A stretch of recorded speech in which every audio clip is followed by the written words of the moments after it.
Today we're going to talk about the I Ching or I Ching. How do you pronounce it, Bart? I call it I Ching, but I Ching is the way that in Belgium we pronounce it. But it is.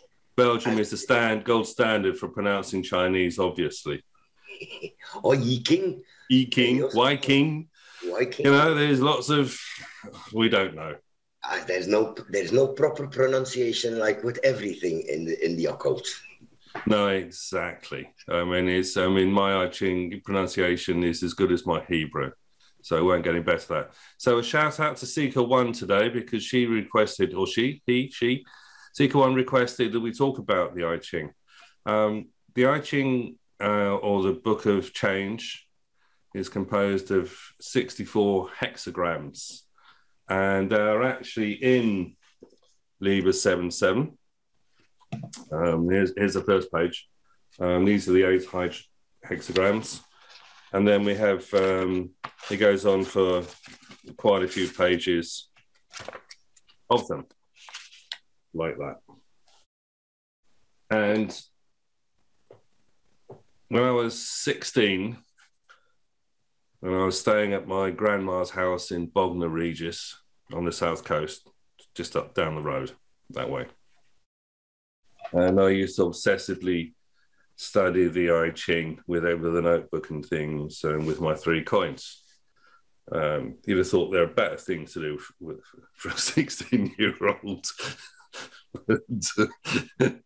but no. So I sort of started off with the I Ching at that time, and I got to the point where I pretty much knew each hexagram. So I've forgotten most of that now. We can also find that in the Book of Thoth, there's a diagram.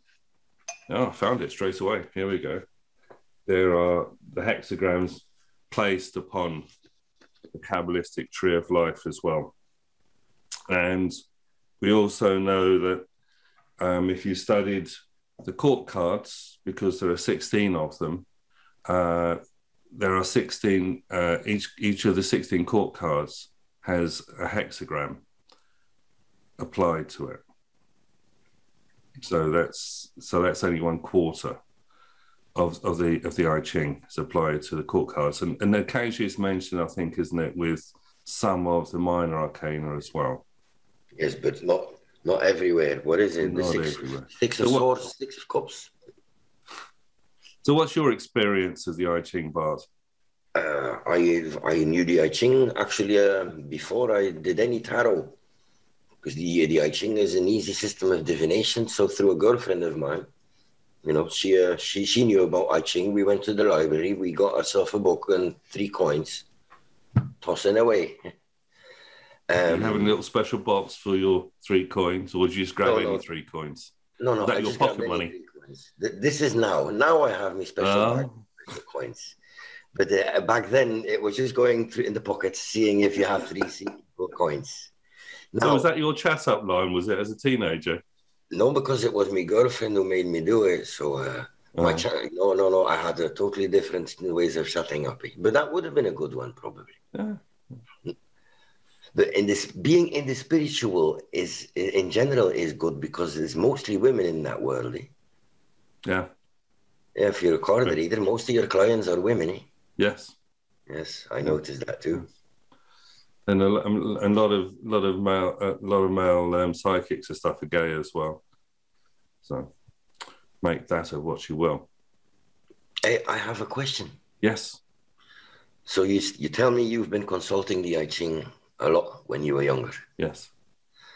Now, what are your experiences with the advice given by the I Ching? And second one, which I Ching book did you consult?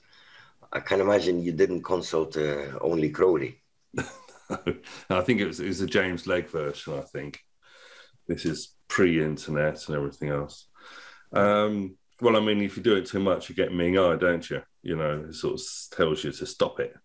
Yeah, but I've already sometimes had really good advice, really to the point, and then other times it's just random. Well, the questions are random, aren't they?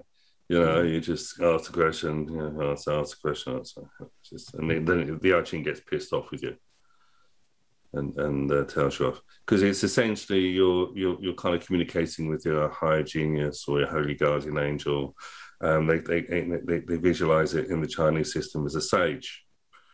But now, when you read the cards, the tarot cards, in the beginning, when I used to read the tarot cards, you think every now and then they also like shove you off. Yeah.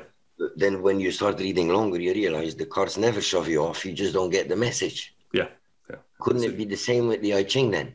So the problem is the interpretation. Yes. And now, Bart just sort of mentioned it just now, but Aleister Crowley actually wrote a book on the I Ching, his translation. I have a copy there. There we go, the I Ching. How many euros did that cost you, Bart? I think it was £12.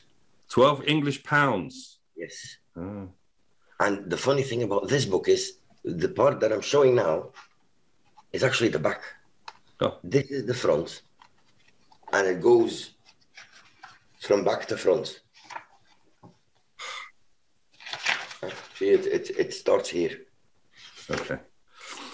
So the number of Crowley's I Ching is Liber 216. We're going to have to do a video on Libras and numbers at one point, because it's a fascinating subject in understanding the whys and wherefores that Crowley numbered his Libras in the way he does. Liber just means a book in Latin. That is a good subject. I agree. And so in Libra, from Libra you get library as well. So Libri is the plural of Libras, Liber. So 216. Now so there's 8 times 8 hexagrams, which is 64.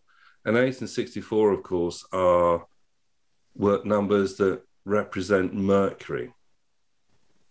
But he didn't do that. He called them 216. And the reason is that when we're looking at this system, we're studying it, we're not doing astrology, okay? This is before astrology.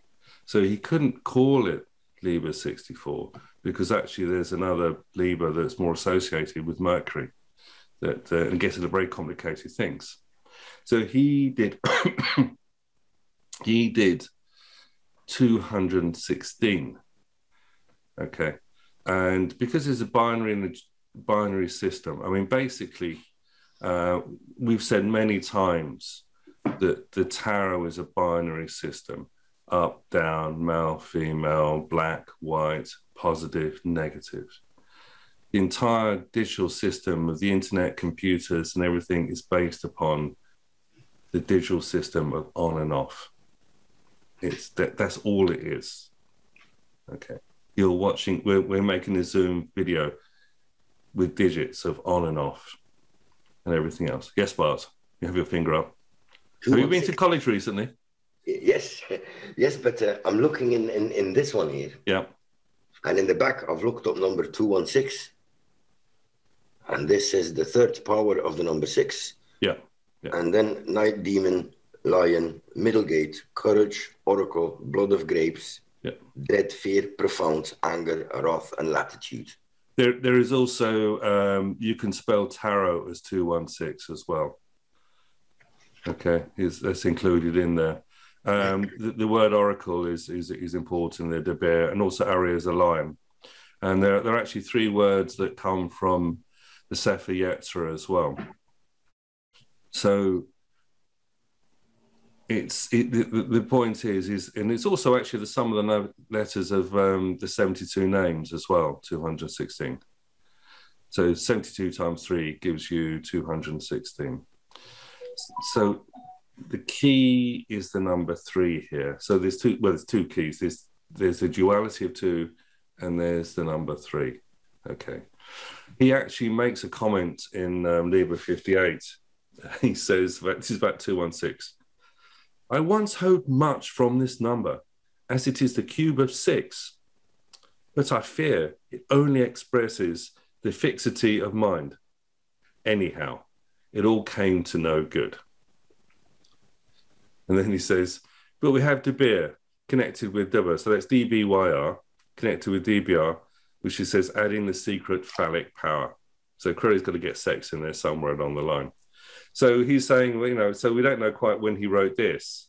And we're a bit vague at the moment as to when the I Ching was written by Aleister Crowley.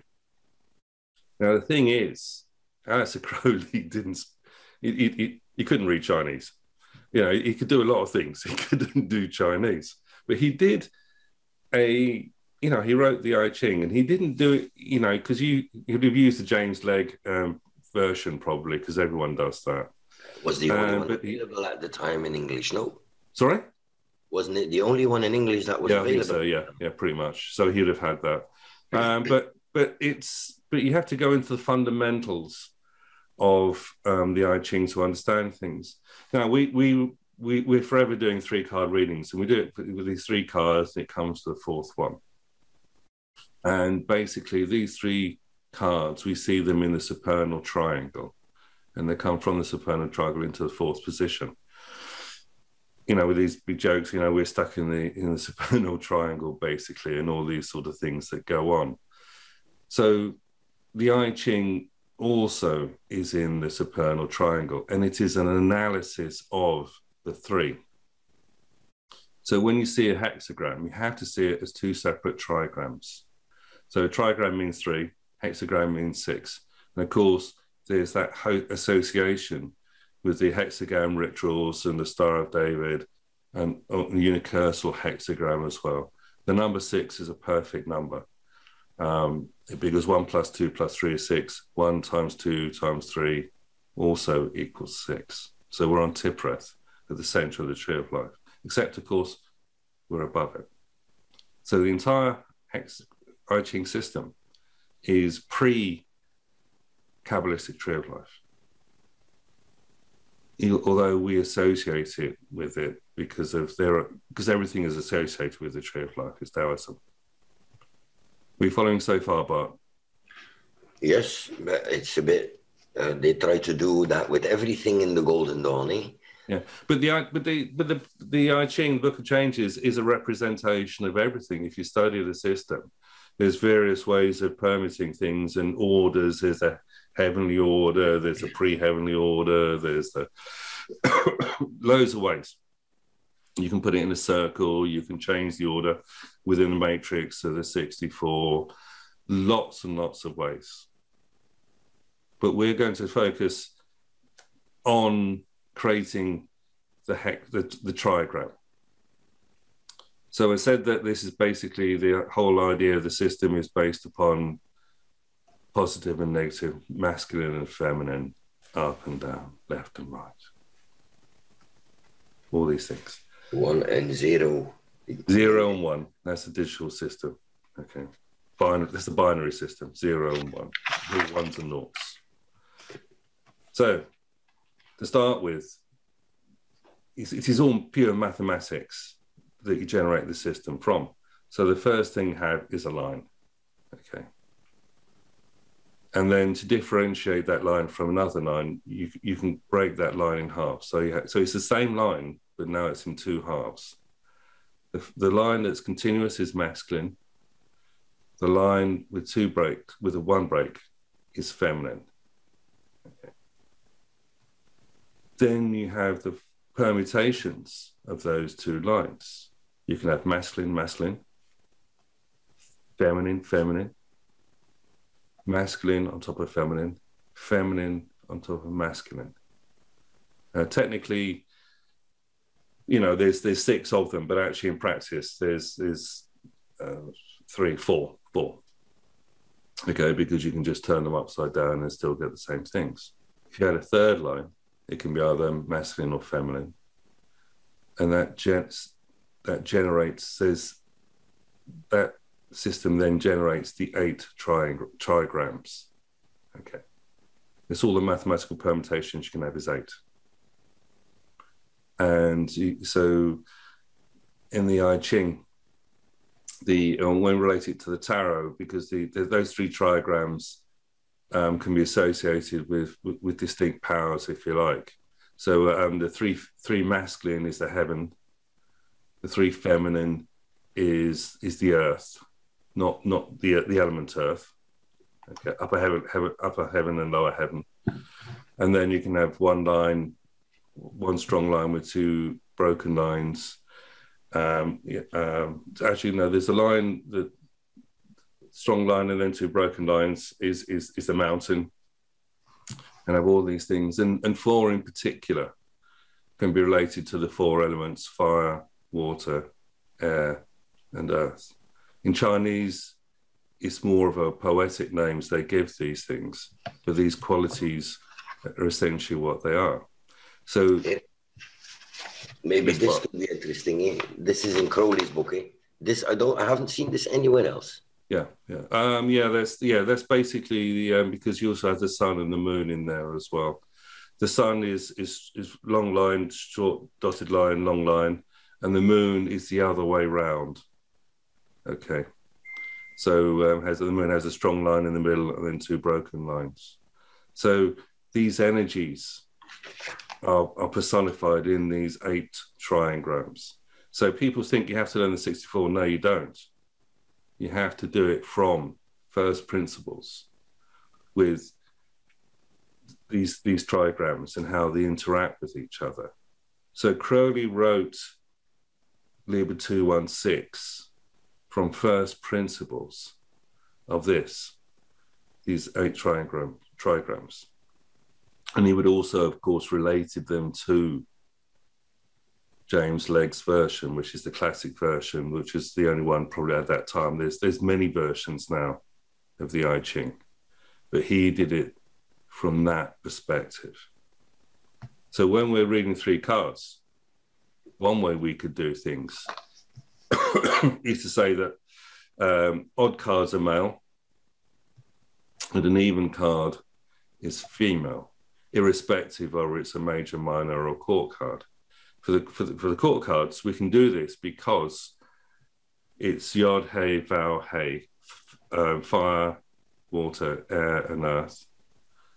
Fire and air are masculine, water and earth are feminine. You see, so we can generate this binary system within that as well. And with the minor arcana, the 1s to 10s, it's obviously got those numbers, and we can also use the Fool is 0, the Magus is 1, the High Priestess is 2, and the Empress is 3. So you could use those numbers as well to generate a trigram. And there are lots of mathematical operations you can do with this, because you can invert them, you can turn the positive into a negative and the negative into a positive, and do all these sorts of rules and things, which is what they actually do in the I Ching system. And the line at the center, the middle line, is the ruling line as well. So, but it still comes down to Crowley is interpreting the Trinity.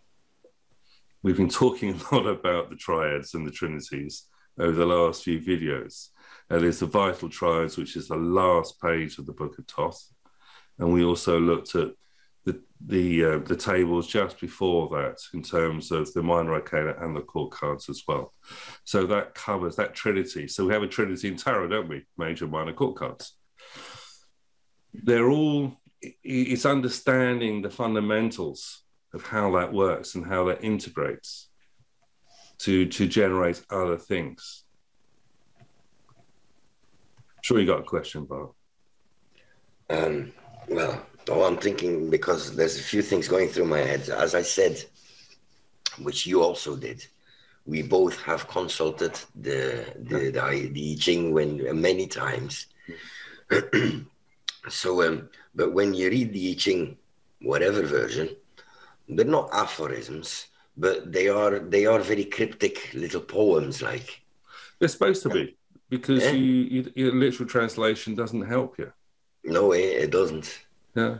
Is my girlfriend coming back? Yes or no? It's But is my girlfriend coming back?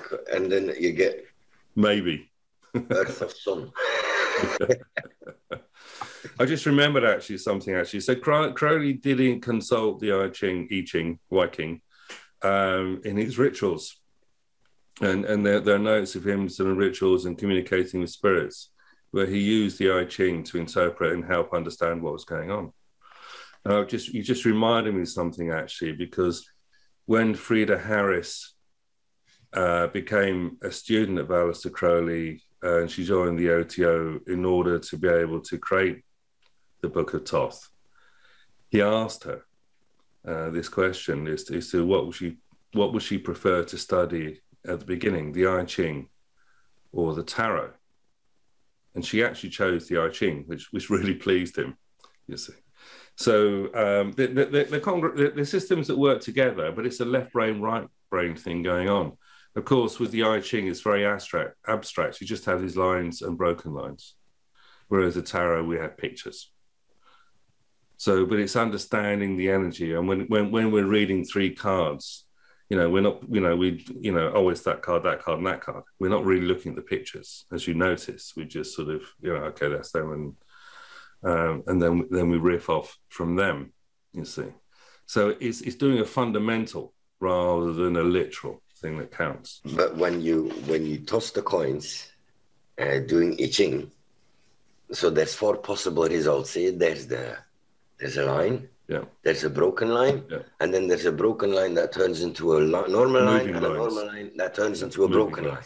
Yes. So I do think the I Ching has a certain dynamics in it that you don't find in any other divinatory system.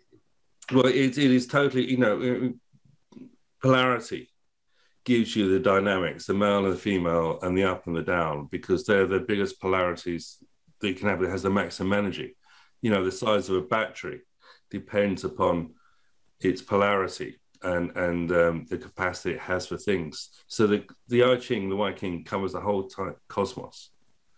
And we think of the tarot as doing the same.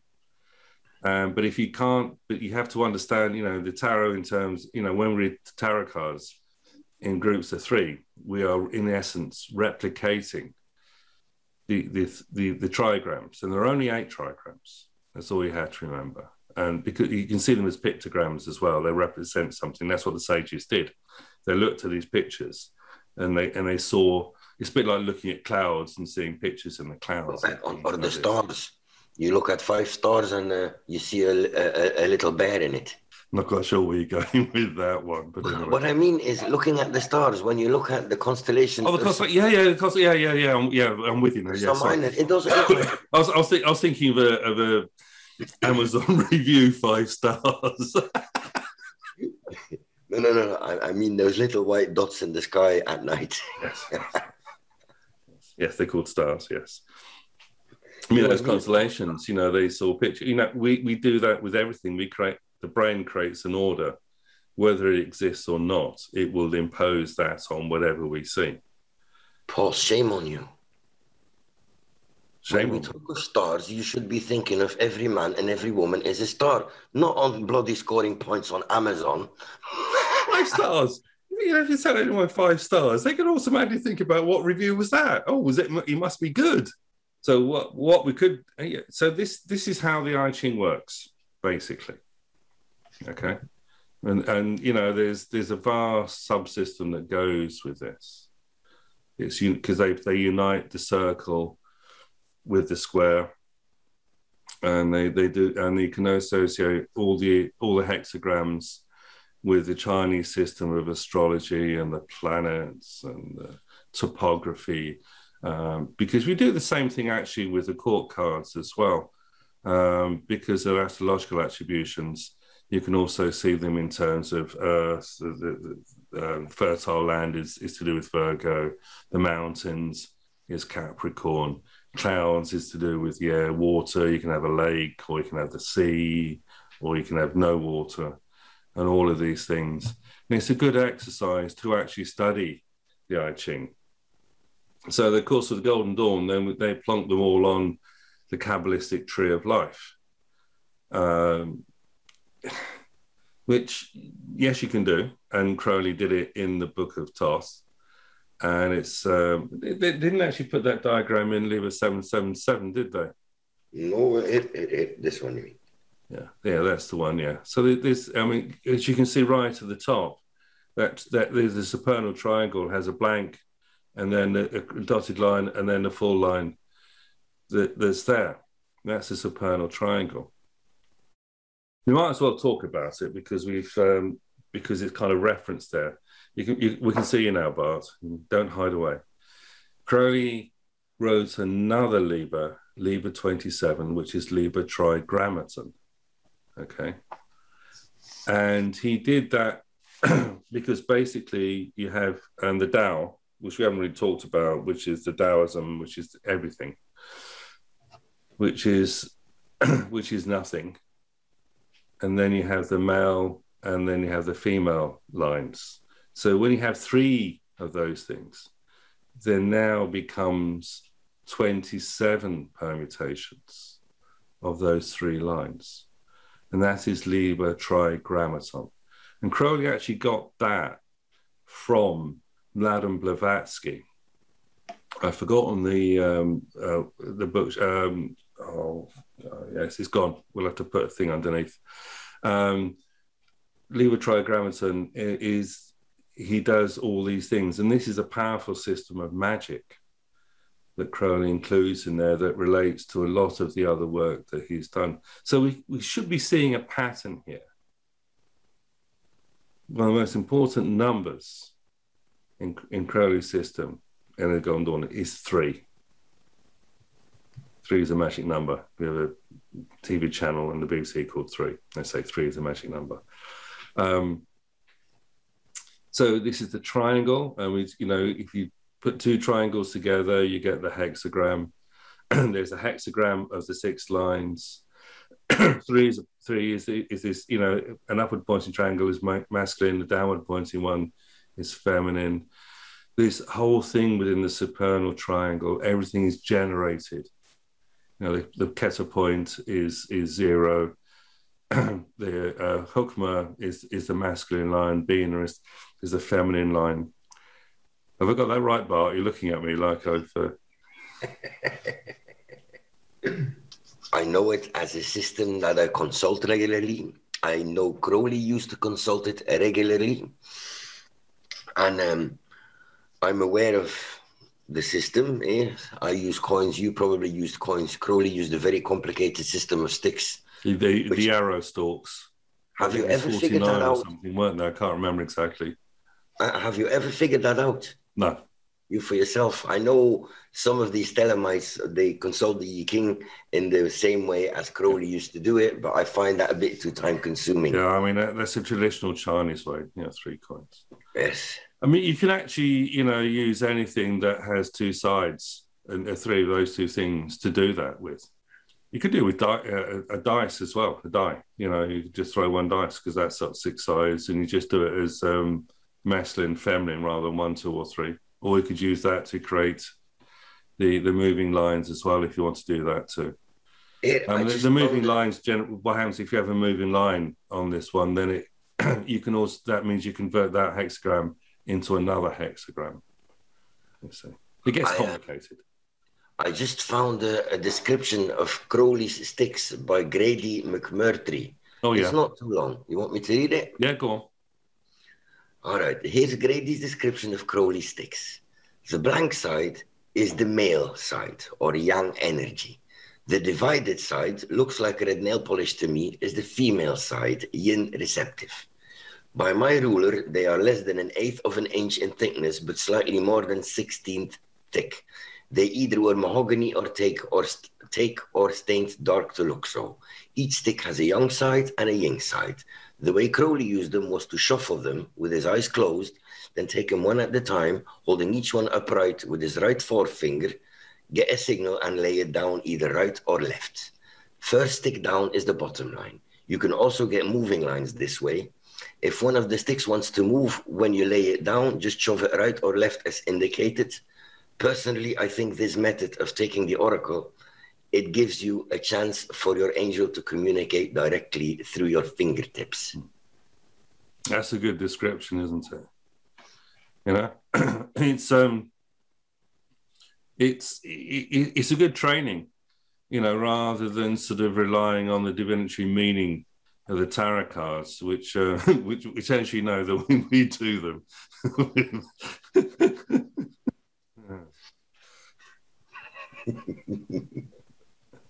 That's actually how you read them. It's the same with the I Ching as well. it puts you in a meditative state. You know, because you can't do this when you're agitated. You're going and sort of, you know, and let's do it. You've got to be cool, calm, and collected. And it's like it's a muscle memory that goes with that. And I find the same thing with the opening of the key spread when I'm cutting the cards into those 4 piles. The body just, oh yeah, we're doing a tarot reading, as if you didn't know. But it puts you in a trance. This abstraction of the dark and the light patterns puts you into a light trance. It's like a bridge between the conscious and the unconscious. Yeah. I mean, Carl Jung wrote a lot about other stuff as well in divination. But I mean, basically, most divination systems are binary in some form because there's only so many permutations. With the tarot, it's a little bit different. 78 gives the number of permutations is the size of the universe, basically. It's a ridiculous number, which you would never, ever get through the permutations. If, you know, it's like the old 100 monkeys typing away. Eventually, you know, after millions of years, they'll produce a Shakespeare play.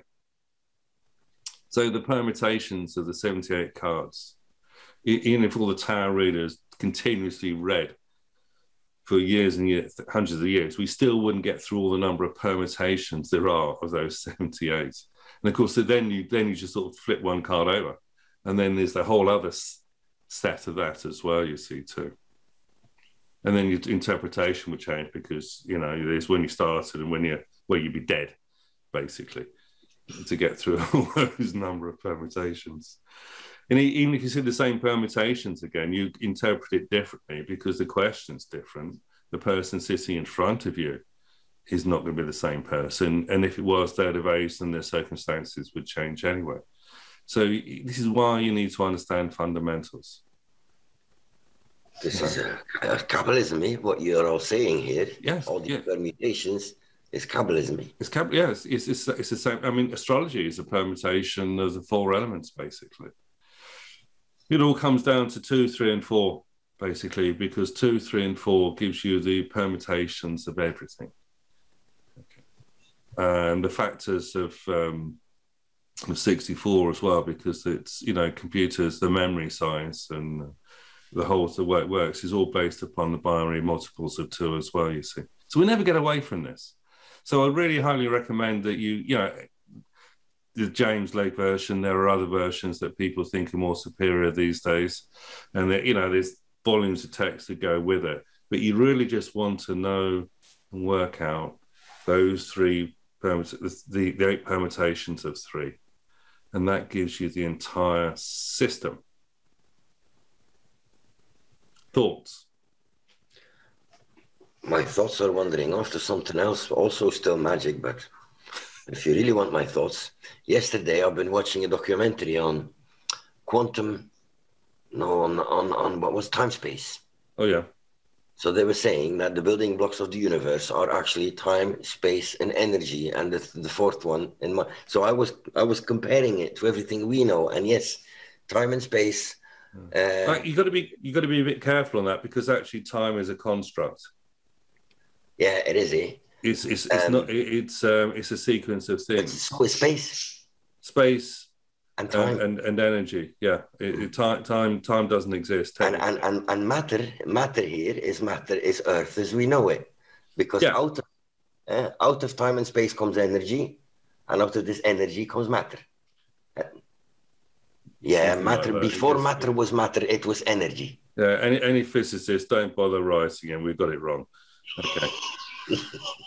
But everyone's got it wrong. Look, what I find so ridiculous, Paul, is everyone's on about dark matter and dark energy. Yeah. But you can't see it, you can't prove it's there. Yeah. And so when you go on about whatever spiritual subject, all these scientists are saying that you're talking bollocks. Yeah. But when you start about dark matter and dark energy, this is true. I mean, they can't prove it either. Oh. This is the thing. I mean, you know, Crowley's Einstein's famous equation, E equals mc squared. Energy times matter times the speed of light squared. But the interesting thing is you can't actually prove the speed of light either. There is no empirical experiment that will give you that, because it just doesn't. So you can sort of say, well, the light went from there to there and it came back, but it didn't, because the equation says, well, it could have gone there and back in the same length of time, so which would be twice the speed of sound. I'm not making myself right. There's an interesting video on YouTube I watched. The whole point is there is no experiment that can be performed to accurately measure the speed of light. And it can actually be zero, it can be instantaneous, or it could take twice as long. All those values are within that equation. But we just say 186,000 miles per second. Yes. But it's just one of those ones that it's like gravity. Gravity is not a force. Space-time is warped. Disruption in the time-space continuum. Yes. Oh, yes. Like your cat behind you. Yes. Yeah. He also attracts. He disturbs the time-space continuum. Let's call it like that. So he's got gravity. So what's the other subject we're going to do? ERO. Now, is it IAO or IAO?